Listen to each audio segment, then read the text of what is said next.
రెండవ అధ్యాయం హోషేయ గ్రంథము రెండవ అధ్యాయము 15వ వచనం చదువుకుందాం. Page number 746 746 page. హోషేయ గ్రంథము రెండవ అధ్యాయము 15వ వచనం, పేజ్ నెంబర్ 746 746. నేను చదువుతానండి. అక్కడ నుండి దానిని తోడుకుని వచ్చి దానికి ద్రాక్ష చెట్లెత్తును, ఆకోరు శ్రమగల లోయను నిరీక్షణ ద్వారముగా చేసేదను. ఆకోరు శ్రమగల లోయను నిరీక్షణ ద్వారముగా చేసేదను. చెప్పగలరా? ఆకోరు శ్రమగల లోయను నిరీక్షణ ద్వారముగా చేసేదను. చెప్పగలరా? చెప్పండి. సంతవాళ్ళు కూడా చెప్పలేదు. మళ్ళీ చెప్తాను. ఆకోరు శ్రమగల లోయను నిరీక్షణ ద్వారముగా చేసేదను. ఆకోరు వెరీ గుడ్. మీరు వినడానికి శ్రద్ధగా పెట్టరు. నేను ఎలా చెప్పగలుగుతానంటే, జాన్పాల్ గారు వాక్యం చెప్తున్నప్పుడు చక్కగా చెప్తారండి. మంచి నేను మా క్యాచీలో మంచి దైవజనులు ఉండడం నాకు సంతోషం. చక్కగా చెప్పారు. వాటిని స్పష్టంగా వినపట్లేదని మీలో ఒకరు పైకు చెప్పారు. దాన్ని బట్టి నాకు అర్థమైంది. శ్రద్ధగా పెడతాను. చిన్న ప్రార్థన చేస్తున్నాం. చిన్న ప్రార్థన. ప్రేమ గల తండ్రి, ఎంత మంచి దేవుడివి, ఎంత నమ్మదగిన దేవుడు. మాలాంటి వారిని ఎవరు ప్రేమించగలరు ప్రభు? మీరు మమ్మల్ని ప్రేమించారు. ఎందుకులేని వాళ్ళమైన మమ్మల్ని, నీచులమైన మమ్మల్ని, నిష్ప్రయోజకులమైన మమ్మల్ని మీరు ప్రేమించారు ప్రభు. అంతకన్నా మా ఆస్తి ఏముంది? అంతకన్నా మా భాగ్యం ఏముంది ప్రభు? దేవుడు అయిన నీవు మమ్మల్ని ప్రేమించడం ఎంత ఆశ్చర్యమయ్యా. మా గదికి మమ్మల్ని వదలలేదు, మా బ్రతుకు మమ్మల్ని విడిచిపెట్టలేదు, ఎడబాయలేదు. కానీ నశించిపోతున్నా మా దగ్గరికి వచ్చి మమ్మల్ని రక్షించారు. మునుపు నిష్ప్రయోజకులమే, మేము మునుపు వ్యర్థులమే, నశించిపోయిన వారమే. కానీ ప్రయోజకులుగా చేయడానికి దేవా మీరు మా దగ్గరకు వచ్చారు. స్తోత్రం. ఇదిగో ఈ సేవకులతో పాటు నాకు కూడా ఈ గ్రామంలో, ఈ సంఘంలో కొద్దిసేపుని వాక్యం అందించి ఈ తరుణం ఇచ్చినందుకు వందనాలు. బలహీనులను, అల్పులను, అపనమ్మకస్తులను అయోగ్యులనయ్యా. నన్ను బరువు చేసి నాతో ఈ ప్రజలతో మీరు మాట్లాడండి. మీరు మాట్లాడితే మాకు మేలు. మీరు మాట్లాడితే మా ప్రాణాలు తెప్పరెడతాయి. మీరు మాట్లాడితే మా ఎముకలకు స్వత్వం కలుగుతుంది. మా రోగాలు పారిపోతాయి. మమ్మల్ని పట్టిన చీకటి శక్తులు పారిపోతాయి. మీరు మాట్లాడండి ప్రభా. ఈ ప్రియ ప్రజలు నీ మాట కోసం వచ్చారు, నీ ముఖం చూడాలని వచ్చారు తండ్రి. కొద్ది నిమిషాలు నన్ను మరుగు చేసి మాట్లాడుతూ మీరు మాట్లాడండి. నాకు ఒక ఆశీర్వాదం దయచేయండి. ఇప్పుడు వరకు సేవకుని బలపరచు వాడుకున్నందుకు వందనాలు. ఈ దాసులు శ్యామబాబు గారిని బట్టి వందనాలు. ఈ సంఘాన్ని నడిపిస్తూ ప్రయాసపడుతుండగా ఆయన కుటుంబాన్ని కూడా దీవించండి. వచ్చిన ప్రతి బిడ్డను దీవించండి, చూపించండి. యేసయ్య ప్రశస్తమైన నామంలో ప్రతిమాలు వేడుకుంటాం. ప్రియులారా, ఇక్కడ ఒక లోయ ఉన్నది. ఒక లోయ. ఆ లోయ పేరు ఏంటంటే ఆకోరు. చెప్పండి. ఆకోరు లోయ. ఆకోరు లోయ శ్రమగల లోయ. అక్కడ మరణం సంభవించింది. అక్కడ భయంకరమైన శాపము పట్టుకున్నది. ఒక భయంకరమైన శాపము, మరణము, శ్రమ ఆకోరు లోయలో సంభవించింది. అలాంటి ఆకోరు లోయను ఎలా చేస్తారంట? నిరీక్షణ ద్వారము. There is great hope. ఒక గొప్ప నిరీక్షణ. ఇప్పుడే మనం విన్నాం. మునుపు అతడు నిష్ప్రయోజకుడే. నిష్ప్రయోజకుడు అంటే చెప్పాలా? చదువుకునే పిల్లలకమ్మా పనికిరాడు, ఏనికి పనికిరాడు, ఉపయోగం లేనాడు. ముళ్ళ చెట్టు ఎవరైనా దొడ్లో ఉంచుకుంటారా? 3 సంవత్సరాల నుంచి దీన్ని వెతుకుతారని ఒక పండుగ ఒక దీన్ని నరికించి అడేస్తాయి అన్నాడు. కానీ నిష్ప్రయోజకుడిని ఎలా చేస్తాడు మన ప్రభు? ప్రయోజకుడిని చేస్తాడు. పేతురు ఎలాంటి వాడు? పిరికివాడిగా ఆయన ఎవరినైనా ఎక్కడన్నాడు, దూరంగా ఉన్నాడు, తొందరపాటు వ్యక్తిగా ఉన్నాడు. అనేక సార్లు ప్రభునే విసిగించేవాడిగా ఉన్నాడు. ఎవరండి? పేతురు. ప్రభునే విసిగించాడు. ఆయనకు మొదటి శిష్యుడిగా ఉన్నాడు. 4 చోట్ల పేతురు గురించి ఆ శిష్యులు 12 మంది శిష్యుల పేర్లు ఉంటాయి. ఆ రెఫరెన్స్ ఉంటుంది. ఆ 4 చోట్ల కూడా ఫస్ట్ పేరు ఎవరిదో తెలుసా? పేతురుదే. లాస్ట్ది ఇస్కరియోతు యోధ. అపోస్తుల కార్యంలో చివరిగా ఈ 12 మంది పేర్లు ఉంటాయి. అక్కడ కూడా మొదటి పేరు ఎవరిది? పేతురు. ఎంత ఆధిక్యత ఇచ్చాడు ప్రభు ఎవరికి? పేతురికి. కవిత చచ్చిపోతే బ్రతికించాడు. అంత గొప్ప ప్రయోజకుడు అయ్యాడు. ఎవరో? పేతురు. మునుపు నిష్ప్రయోజకుడే, విసిగించిన వాడే, ఇబ్బంది పెట్టిన వాడే, కానీ ఇప్పుడు ఆశీర్వాదకరమైన వ్యక్తి. మునుపు శ్రమగల లోయ, కానీ ఇప్పుడు నిరీక్షణ ద్వారము, ఆశీర్వాదకరమైన లోయ అయిపోయింది. కాబట్టి అలా చేసే దేవుడు ఉన్నాడు. మన ప్రభు అలా చేసేవాడు. మారా లాంటి చేదుని మధురంగా మార్చగలవాడిని దేవుడు. నువ్వు సేవించే నీ ప్రభు, నా ప్రభు మారా శాపాన్ని ఆశీర్వాదంగా మారుస్తాడు, చేదును మధురంగా మారుస్తాడు, నిష్ప్రయోజకుడిని ప్రయోజకుడిగా మారుస్తాడు. 3 మాటలు చెప్పారు. ఎంత జాగ్రత్తగా ఇప్పుడు మీరు పరీక్ష చెప్పండి. ఆ శాపాన్ని ఆశీర్వాదంగా మారుస్తాడు మన దేవుడు. సామాన్యుడు కాదు మన ప్రభు. తక్కువ దేవుడు అనుకుంటారు చాలా మంది. సర్వ సృష్టికాది సంభూతుడు, సర్వశక్తివంతుడు, ఏదైనా చేయగలడు. శూన్యంలోంచి సృష్టిని చేసిన దేవుడు. ఏంటది? శాపాన్ని ఆశీర్వాదంగా మారుస్తాడు. తర్వాత చేదుని అంటే మారాన్ని మధురంగా మారుస్తాడు. నిష్ప్రయోజకుడిని ప్రయోజకుడిగా చేస్తాడు దేవుడు. మన యేసు ప్రభువు అంత గొప్ప దేవుడు. నేను కూడా పూర్వం నిష్ప్రయోజకుడిని. అన్నింట్లో ఓడిపోయాను, చదువులో ఓడిపోయాను. చెరువు ఉంటే ఇప్పుడు 1989 సంవత్సరాలు చెరువు ఉంటే ఆ చెరువు తగ్గించి అప్పుడు చేపలు వేసాం, దెబ్బతినేసాను. అభివృద్ధి పనులను అన్ని నష్టపోయాను. చదువులో ఫెయిల్ అయ్యాను. నా తల్లికి అపనమ్మకస్తుని అయ్యాను. అన్నింటినీ చెడిపోయాను, పాడైపోయాను. మన సహవాసమే కార్మికుడి మహాసభలో దేవుని సేవకుడి వాక్యం చెప్తున్నప్పుడు నా జీవితంలో ఉన్న చేదును, నాలో ఉన్న శాపాన్ని మార్చినాడు. నన్ను ఆదరించాడు. నా కన్నీటిని సంతోషంగా మార్చాడు. నా దుఃఖాన్ని సంతోషంగా మార్చినాడు. నిన్ను కూడా చేయగలడు. ఎవరు పెట్టారా? మిమ్మల్ని కూడా చేయగలడు మన ప్రభు. మన ప్రభు ఏదైనా చేయగలడు. Can you believe it? ఇది నమ్మగలిగితే చాలా మంది ఎక్కడ చేస్తారు. మన అయ్యగారు మీద వాళ్ళు చెప్పుకోరు.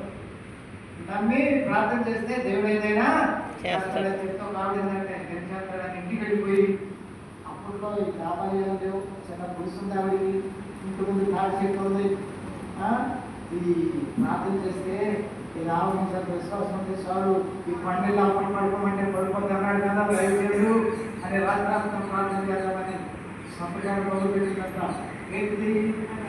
ప్రార్థన. ప్రభా నీ చెప్పి ఇంటికి వెళ్ళిపోవాలి ప్రభా, ఏదైనా చేయగలవు ప్రభా. వంట అయిపోతే చెత్త పడింది ప్రభా మొదలైందంట. అలాగే మాట్లాడి మరి ఎన్నిసార్లు గుడి గిరితో మనకు తెలియదు కానీ తెల్లారుగానే తలుపు తీసి చూసిందంట. చెత్త అక్కడే ఉందా అయిపోయిందా? అక్కడే ఉందంట. అప్పుడు అంటున్నట్ట, నేను సంతకాడి అనుకున్నాను. ఏమని? చెప్తాడు కానీ మరి అలాంటి విశ్వాసం లేకుండా అసలు ప్రార్థన చేయడం ఎందుకు? చాలా మంది చేస్తారు కానీ ఏముండదు, విశ్వాసం ఉండదు. ప్రభు దగ్గరకు వచ్చిన వాడు నా ప్రభు చేస్తాడు, he can do anything for me అని నమ్మగలిగితే నమ్మువారికి సమస్తము సాధ్యమే. ప్రార్థన అక్కడే చదువుదామా? ఇంకోటి కూడా కావాలి, ఏంటది? నమ్మిక. చెప్పండి. నమ్మిక, మూడోది కూడా కావాలా? విశ్వాసం, సహనము. సహనం. సహనముతో కనిపెట్టాలి. చెప్పండి. ప్రార్థన, నమ్మిక, సహనం. ఇవన్నీ రెఫరెన్స్ చెప్తే టైం చాలా, అందుకనే చెప్పండి. కావాలంటే చెప్తారు రెఫరెన్స్ ఈ మూడింటికి కూడా. సరే, అప్పుడు జరుగుతుంది కాదు, ప్రార్థన చేస్తే అయిపోదు. ప్రార్థనతో పాటు ఏమన్నారా? నమ్మిక. రెండవది సహనము. నాకెన్నో చేసిండు ప్రభు. సరే పిల్లరా, శీలా. ఆ కోరు శ్రమగల లోయను నిరీక్షణ ద్వారంగా చేస్తారు. ఇంట్లో శ్రమ ఉన్నదేమో, నీ హృదయంలో శాపం ఉన్నదేమో, నీ గృహంలో మారాలంటే చేదు ఉన్నదేమో, ఒకవేళ నిష్ప్రయోజకమైన వ్యక్తిగా నేను ఉన్నానని నువ్వు బాధపడుతున్నావేమో, నిన్ను ప్రయోజకుడిగా దేవుడు చేస్తాడు. ఈ ఆకూరు లోయ గురించి యెహోషువ గ్రంథంలో ఉంటుంది. చూడండి, 7వ అధ్యాయము, యెహోషువ గ్రంథము 7వ అధ్యాయము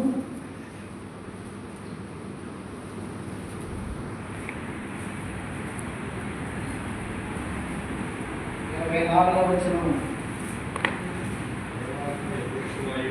తరువాత యెహోషువయు ఇశ్రాయేలులందరూ జరహు కుమారుడైన ఆకానును, ఆ వెండిని, ఆ వస్త్రమును, ఆ బంగారు కమ్మిని, ఆ కుమారులను, కుమార్తెలను, ఎద్దులను, గాడిదలను, మందను, తేరాను, వారికి కలిగిన సమస్తమును పట్టుకొని ఆ కోరు లోయలోనికి తీసుకుని వచ్చింది. ఇక్కడ ఆకాన్ అనే వ్యక్తి ఉన్నాడు. దేవుని జనాంగంలో పుట్టినవాడు. ఇశ్రాయేలు గోత్రాల్లో ఉన్నతమైన గోత్రం ఏంటి చెప్పండమ్మా? 12 గోత్రాలు కదా. వెరీ గుడ్, వెరీ గుడ్, మంచి సంతోషం. యోధా గోత్రం, అది రాజగోత్రం. దావీదు, మహారాజైన దావీదు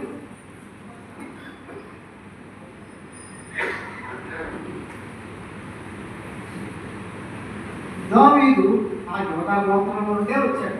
మన ప్రభు, దేవుడి కుమారుడు యేసు ప్రభు కూడా యోధా గోత్రం నుండి వచ్చాడు. ఆ యోధా పుత్రికుడు అండి ఆకాను. మంచి వంశంలో పుట్టాడా, తక్కువ వంశంలో పుట్టాడా? యోధా గోత్రంలో పుట్టినాడు ఆకాను. సరే, ఇశ్రాయేలీయులు ఐగుప్తు దేశం నుండి వస్తూ ఉంటే ఎరుకో పట్టణాన్ని సమీపించారు. వారి నాయకుడు ఎవరు?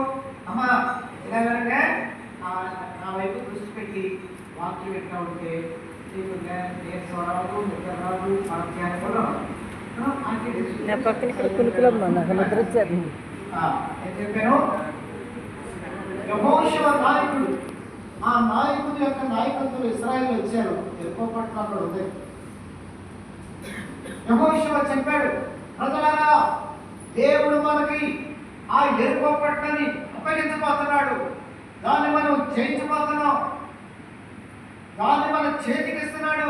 చాలా బలమైన పట్టణం అది. దాన్ని గెలవడం సామాన్యం కాదు. దాని గోడే ఇదిగో నీ మందిరం వెడల్పడతాం. ఏ గోడ? ఎరుకో గోడ. ఎరుకో పట్టణం చుట్టూ గోడ. ఈ సీతపల్లి చుట్టూ గోడ ఉందా? ఉందండి. అంతగా పొలం లేదు, లేదండి. గ్రామం చుట్టూ గోడ ఉందా? లేదు, లేదు. పూర్వం ఆ మహాపట్టణాల చుట్టూ అలాంటి గోడలు కట్టేవారు. ఒక్కొక్క రాయి ఎంత ఉంటుందంటే దగ్గర ఒక గది ఎంత ఉంటుంది. నేను గోల్కొండ కోట హైదరాబాద్ చూస్తే ఒక్కొక్క రాయే ఒక లారీ కన్నా పెద్దది. ఆ కొంత రాయిని 2 4 సీట్లు ఎత్తు కట్టాడు గోడ. అంత ఎత్తి అలా ఎత్తి నేను అప్పట్లో గడ్డి వచ్చినాయి లేదు. దానికి ఒక టెక్నిక్ వాడారు. దాని తలుపే ఇటువంటి మంది దగ్గర ఉంది. ఆ తలుపులు తీయాలంటే ఏడుగురు రావాలంట. ఏది? గోల్కొండ కోట యొక్క గోడ ఆకారం తలుపు. ఈ ఎరుకో గోడ అంత బలమైన గోడ. 2 లారీలు తిరుగుతాయి ఆ గోడ మీద. ఆ గోడ మీద ఇళ్ళు కూడా ఉంటాయంట. ఎంత పెద్దదో చూడండి. చైనా వాళ్ళు చూసారా? చైనా ఇక్కడ ఎత్తుకుంటారు చూసారంటే ఎక్కడ సెల్ ఫోన్లోనే ఇట్లు కదమ్మా. అంతకన్నా బలమైన గోడ, ఎరుకో గోడ. ఎలా దాన్ని పడగొట్టగలం? మన దగ్గర ఆయుధాలు లేవు, బాంబులు లేవు. ఏమైనా చేయగల దేవుడు మనకున్నాడు. మన దగ్గర ఆయుధాలు లేకపోయినా, మన దగ్గర డబ్బు లేకపోయినా, మనకి జ్ఞానం లేకపోయినా, బలం లేకపోయినా మనకి ఎవరున్నారు? చెప్పడమాట దేవుడున్నాడు.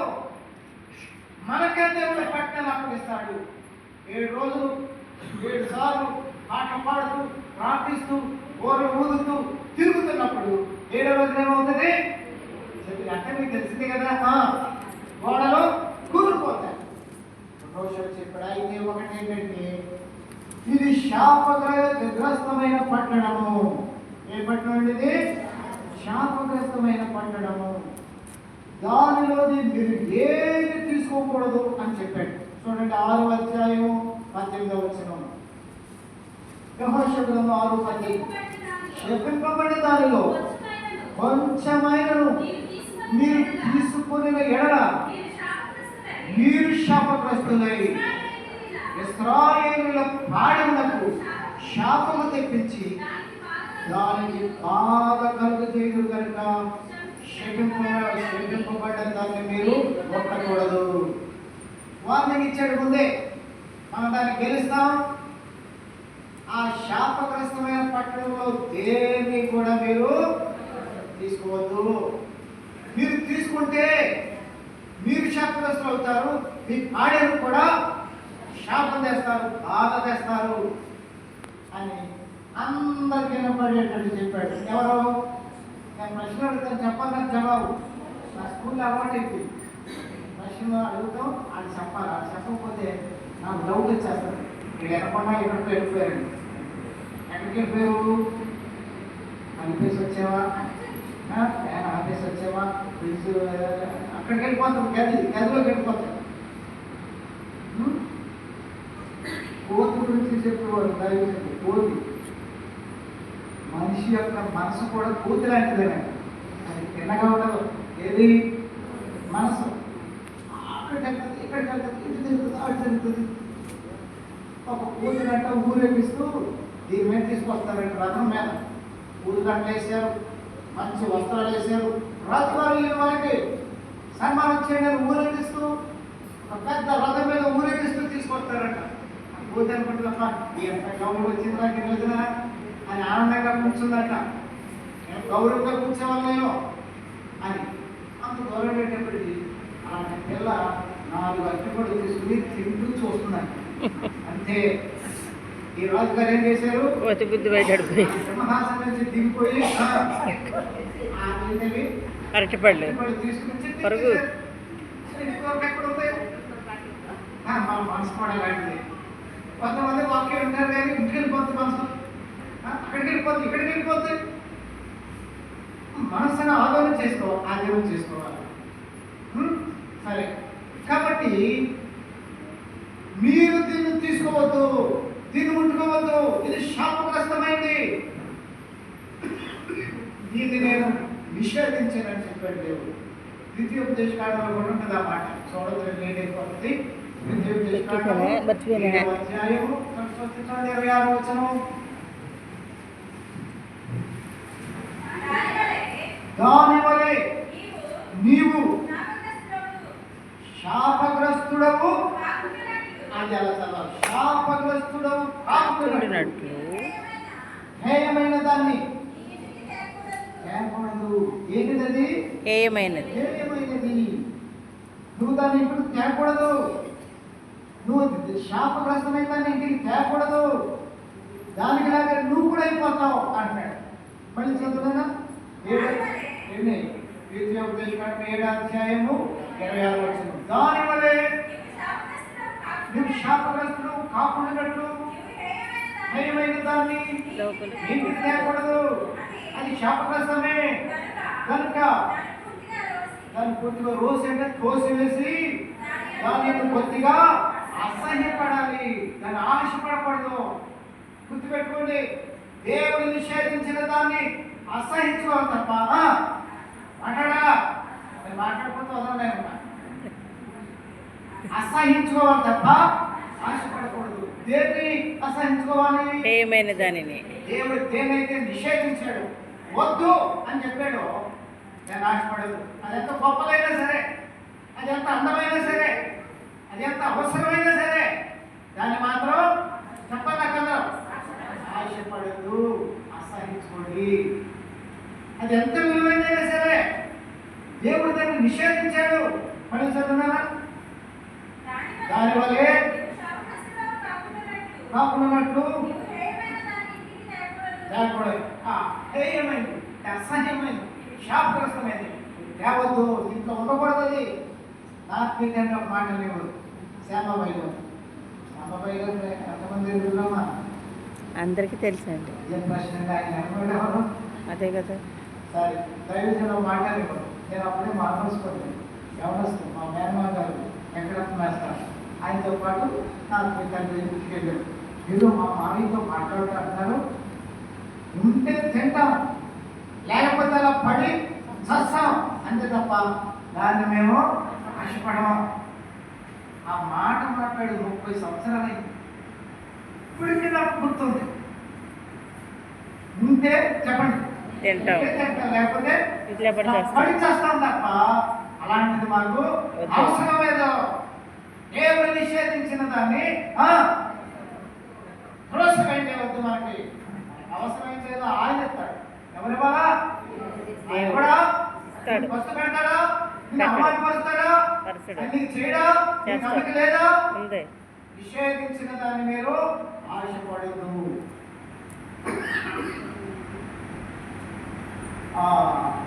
తృతీయ ఉపదేశకాండంలోనే 13వ అధ్యాయము చివరి వచనం, 18వ వచనం చివరి లైన్ చదివేది ఏమైపోతుంది? చివరి 2 లైన్లు. నిర్మూలము చేయవలసిన దానిలో కొంచెమైన నుండి ఎంత ఉంచుకోకూడదు. చూసారా? కొంచెమే అంటాడు సైతాను. అమ్మా నిద్రపోయి చెప్పండి, ఏమంటాడు సైతాను? నిద్ర అంటారా? నిద్రపోయేవాడు గురించి అంటారు. నిద్రపోయేవాడు చెప్పండి. సైతాన్ ఏమంటాడమ్మా? Very good. కొంచెమే అంటాడు. ఏమంటాడు? కొంచెం నింపు. అడవిని తగ్గడానికి ఊరంతా నింపు కావాలా? కొంచెం నింపే. కుటుంబాన్ని కోల్చడానికి ఎంత పాపం కావాలా? కొంచెం పాపం. అందుకని అన్నాడు, కొంచెమైనా సరే అది నీ వద్ద ఉంచుకోవచ్చు. కాబట్టి మాటలన్నీ యెహోషువ చెప్పాడు. ఆరాధ్య యెహోషువ 6:18 వస్తుంది. ఒకసారి చదవాలి. యెహోషువ 6:18 చెప్పింపబడిన దానిలో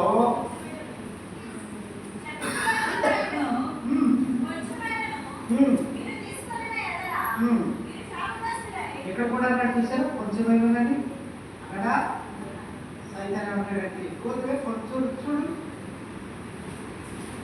మాకు కలవటం పడింది. ఎలాగా? కొంచెం కొంచెం కొంచెమే కొంచెం కొంచెం కొంచెం మంది కొంచెం మొదలెట్టేశారు. అంతకుముందు సైతాన్ని ఏమన్నాడు? కొంచెమే. అలా లాగేస్తాడు. ఎంతమంది ఆటం చేస్తారు. తీసుకోవద్దని చెప్పాడు. సరే, యాజకులు బోర్లు పొందారు. 7 రోజులు తిరిగారు, ప్రార్థన చేస్తూ పాటలు పాడుతూ. దేని చుట్టూ తిరిగారమ్మా?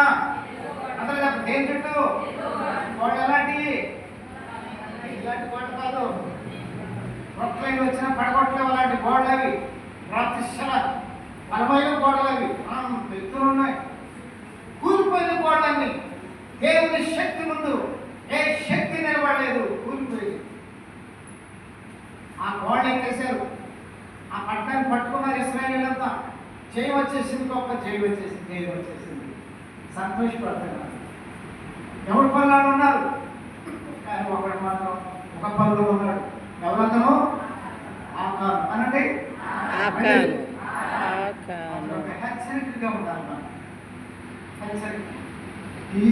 He must be a caution to our lives. మన జీవితాలు కొత్తలు హెచ్చరికగా ఉంటారు. ఆకాండగా బతుకైపోతుందేమో. యోధా గోత్రంలో పుట్టినాడు, ఎన్నికైన గోత్రంలో పుట్టినాడు, కానీ ఆకారం ఏమైపోయాడు? శ్రమకాల లోయలో కుటుంబంతో సహా నాశనం అయిపోయాడు. సరే,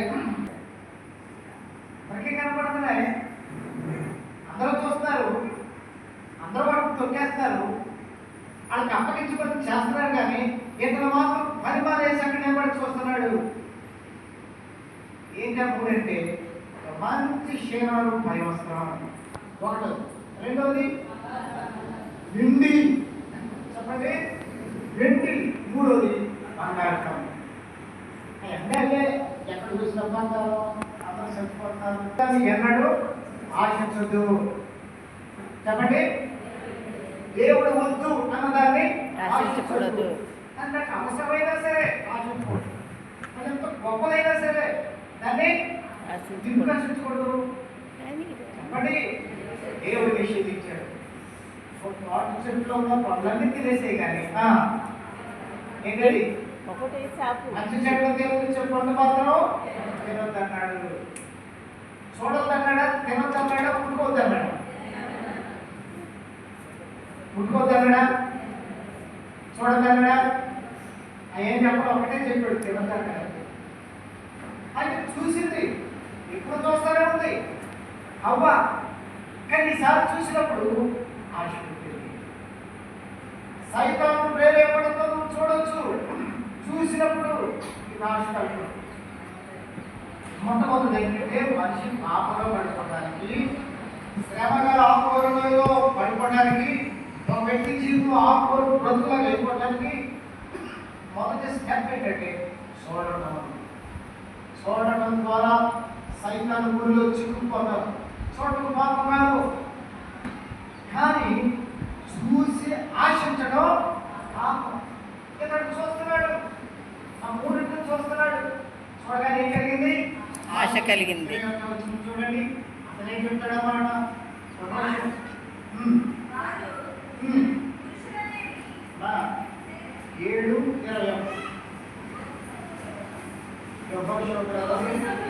7:20 దోపుడు సొమ్ములో మంచి క్షీణాలు పై వస్త్రములు 200 తులముల వెండిని 50 తులముల ఎత్తుగల ఒక బంగారు కంపెనీ. అది మొట్టమొదటి చెప్పండి అందరూ. సైతాను ఒక ఎత్తును పట్టుకుని మొట్టమొదటి ఏంటంటే చూపిస్తాడు.